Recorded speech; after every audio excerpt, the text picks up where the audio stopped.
പ്രതിപക്ഷ നേതാക്കളെ ചർച്ചയ്ക്ക് വിളിച്ച് മുഖ്യമന്ത്രി. കേന്ദ്ര സർക്കാർ കേരളത്തോട് കാണിക്കുന്ന അവഗണനയും തെറ്റായ സമീപനങ്ങൾ സംബന്ധിച്ച് പ്രതിപക്ഷവുമായി മുഖ്യമന്ത്രി പിണറായി വിജയൻ ചർച്ച നടത്തും.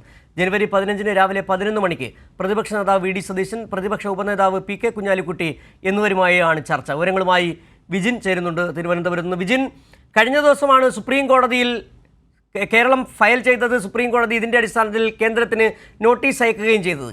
കേരളത്തെ സാമ്പത്തികമായി ഞെരുക്കുന്ന കേന്ദ്രത്തിൻ്റെ നിലപാടുകൾക്കെതിരെ വലിയ തരത്തിലുള്ള പ്രതിഷേധം സംസ്ഥാനത്തിനകത്തും ഇനി ദേശീയ തലത്തിൽ ശ്രദ്ധയാകർഷിക്കുന്നതിൻ്റെ ഭാഗമായും ദില്ലിയിലേക്കും പ്രതിഷേധ പരിപാടി സംഘടിപ്പിക്കാൻ കേന്ദ്ര സർക്കാർ ഒരുങ്ങുകയാണ്. ഈ സാഹചര്യത്തിലാണ് ഇപ്പോൾ പ്രതിപക്ഷ നേതാക്കളെ ചർച്ചയ്ക്ക് വിളിച്ചിരിക്കുന്നത്.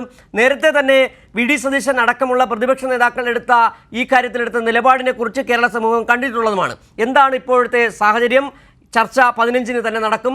ഇവരുടെ പ്രതികരണങ്ങളെ സംബന്ധിച്ച വിവരങ്ങൾ നമുക്ക് ലഭിച്ചിട്ടുണ്ടോ?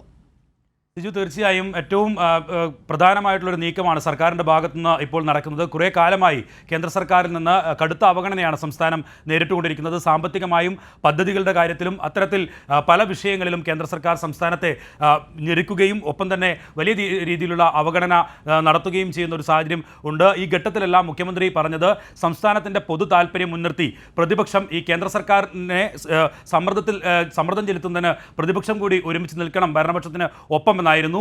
അതിൻ്റെ ഏറ്റവും അവസാനത്തെ നടപടിയിലേക്കാണ് സംസ്ഥാന സർക്കാർ കടക്കുന്നത് എന്ന് ഈ ഘട്ടത്തിൽ കൃത്യമായി പറയാൻ കഴിയും. അതാണ് പ്രതിപക്ഷ നേതാവ് വി ഡി സതീശനെയും ഒപ്പം പ്രതിപക്ഷ ഉപനേതാവ് കുഞ്ഞാലിക്കുട്ടിയെയും ഈ ചർച്ചയ്ക്ക് വിളിച്ചുകൊണ്ട് മുഖ്യമന്ത്രി അങ്ങനെ ഒരു വലിയ തരത്തിലുള്ള സംസ്ഥാനത്തിൻ്റെ പൊതു താല്പര്യം മുൻനിർത്തിയുള്ള ഒരു പ്ലാറ്റ്ഫോം തുറന്നിടുകയാണ് പ്രതിപക്ഷത്തിന് മുന്നിൽ എന്ന് കൃത്യമായി പറയാൻ കഴിയും. അതിൻ്റെ ഒരു ആദ്യ ഘട്ടം എന്നുള്ള നിലയിലാണ് ഇപ്പോൾ 15-ാം തീയതി രാവിലെ 10 മണിക്ക് മുഖ്യമന്ത്രി പ്രതിപക്ഷ നേതാവിനെയും അതുപോലെ തന്നെ പ്രതിപക്ഷ ഉപനേതാവ് പി കെ കുഞ്ഞാലിക്കുട്ടിയെയും ചർച്ചയ്ക്ക് ക്ഷണിച്ചിരിക്കുന്നത്. പ്രതിപക്ഷവുമായി കൂടി ആശയവിനിമയം നടത്തി കേന്ദ്ര സർക്കാർ നടത്തുന്ന ഇത്തരം അവഗണനകൾക്ക് എതിരായി ശക്തമായ പ്രതിഷേധം അല്ലെങ്കിൽ എം പിമാരെ ഉൾപ്പെടെ ഉപയോഗപ്പെടുത്തിയുള്ള സമ്മർദ്ദ നീക്കം ഒക്കെ നടത്താനുള്ള ഒരു സാഹചര്യം, അത്തരത്തിലുള്ളൊരു വിപുലമായ പ്ലാറ്റ്ഫോം ഉണ്ടാക്കുക എന്ന ഒരു നീക്കത്തിൻ്റെ ഭാഗമായാണ് സർക്കാർ ഇതിനെ കാണുന്നത്. അതിൻ്റെ ഭാഗമായാണ് ഇപ്പോൾ പ്രതിപക്ഷ നേതാവിനെയും പ്രതിപക്ഷ ഉപനേതാവിനെയും മുഖ്യമന്ത്രി നേരിട്ട് ചർച്ചയ്ക്ക് വിളിച്ചിരിക്കുന്നത്.